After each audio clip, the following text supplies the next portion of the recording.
ಇವರು ಅಂತಾರಾಷ್ಟ್ರೀಯ ಮಟ್ಟದ ಪವರ್ ಲಿಫ್ಟಿಂಗ್ ಕ್ರೀಡಾಪಟು.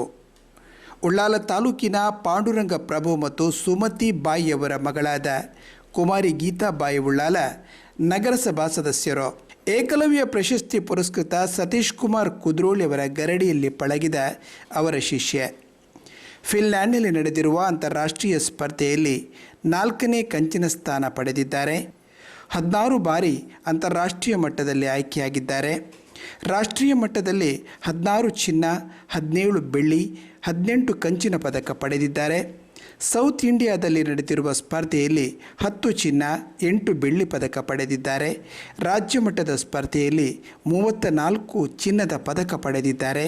ಇವರ ಕ್ರೀಡಾ ಸಾಧನೆಯನ್ನು ಪರಿಗಣಿಸಿ ಹಲವಾರು ಪ್ರಶಸ್ತಿಗಳು ಇವರನ್ನು ಅರಸಿ ಬಂದಿವೆ. ಜಿಲ್ಲಾ ರಾಜ್ಯೋತ್ಸವ ಪ್ರಶಸ್ತಿ, ರಾಣಿ ಅಬ್ಬಕ್ಕ ಪ್ರಶಸ್ತಿ, ರಾಣಿ ಕಿತ್ತೂರು ಚೆನ್ನಮ್ಮ, ಝಾನ್ಸಿ ರಾಣಿ, ಕೊಂಕಣಿ ನಕ್ಷತ್ರ, ಕರ್ನಾಟಕದ ಕಣ್ಮಣಿ, ಕುಡ್ಲದ ಜವಂದಿ, ಸಪ್ತಸಿರಿ, ಇನ್ಲ್ಯಾಂಡ್ ಬಿಲ್ಡರ್ಸ್, ಕಥಾಬಿಂದು, ಸುಮಸೂರಬ, ಅಮೃತಮಯಿ ರಾಜ್ಯ, ಸ್ಟ್ರಾಂಗ್ ಆಫ್ ವುಮೆನ್ ರಾಜ್ಯ, ಜೀವನ ಶ್ರೇಷ್ಠ, ಪುಸ್ತಕ ಸಖಿ ತರಂಗ, ಸುಧಾವನ್ಸ್ English, Femina English, Abbakka TV ಹೀಗೆ ಹಲವಾರು ಸಂಸ್ಥೆಗಳಿಂದ 200ಕ್ಕಿಂತ ಹೆಚ್ಚು ಸನ್ಮಾನಗಳನ್ನು ಪಡೆದಿದ್ದಾರೆ.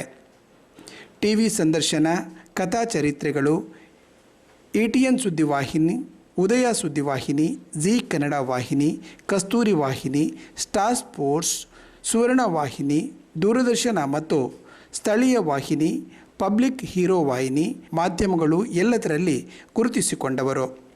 ತುಳು ಚಲನಚಿತ್ರಗಳಾದ ಎಕ್ಕಸಕ್ಕ, ಅಮೀರ್ ಪೊಲೀಸ್ ಹಾಗೂ ಇವರು ನಟಿಸಿರುವ ಇನ್ನೂ ಹಲವು ಚಿತ್ರಗಳು ತೆರೆ ಕಾಣಲಿದೆ. ಇತ್ತೀಚೆಗೆ ಕುಂದಾಪುರದಲ್ಲಿ ನಡೆದ ರಾಜ್ಯಮಟ್ಟದ ಸ್ಪರ್ಧೆಯಲ್ಲಿ 2 ಚಿನ್ನದ ಪದಕ, ಗೋವಾದಲ್ಲಿ ನಡೆದ ರಾಷ್ಟ್ರಮಟ್ಟದ ಸ್ಪರ್ಧೆಯಲ್ಲಿ 1 ಚಿನ್ನ ಮತ್ತು 1 ಬೆಳ್ಳಿ ಪದಕ ಪಡೆದಿದ್ದಾರೆ. 2025 ಮೇ ತಿಂಗಳಲ್ಲಿ ಯುರೋಪ್ ದೇಶದ ನಾರ್ವೆಯಲ್ಲಿ ನಡೆದ ಪವರ್ ಲಿಫ್ಟಿಂಗ್ ಸ್ಪರ್ಧೆಯಲ್ಲಿ 4ನೇ ಸ್ಥಾನ ಪಡೆದಿದ್ದಾರೆ. ಇದೇ ಅಕ್ಟೋಬರ್ 8ರಿಂದ 12ರವರೆಗೆ ಹಾಂಗ್ಕಾಂಗ್ನಲ್ಲಿ ನಡೆಯುವ ಪವರ್ ಲಿಫ್ಟಿಂಗ್ ಸ್ಪರ್ಧೆಗೂ ಇವರು ಆಯ್ಕೆಯಾಗಿದ್ದಾರೆ. ಉಳ್ಳಾಲ ತಾಲೂಕಿನಲ್ಲಿ ನಡೆದ ಬೆಂಚ್ ಪ್ರೆಸ್ ಸ್ಪರ್ಧೆಯಲ್ಲಿ 2 ಚಿನ್ನದ ಪದಕ ಮತ್ತು ಬೆಸ್ಟ್ ಲಿಫ್ಟರ್ ಪ್ರಶಸ್ತಿಯನ್ನು ಪಡೆದಿದ್ದಾರೆ. ಕಾರ್ಲೋಸ್ ಜಿಮ್ನ ಪ್ರಕಾಶ್ ಕಾರ್ಲೋ ಅವರಿಂದ ತರಬೇತಿ ಪಡೆಯುತ್ತಿದ್ದಾರೆ.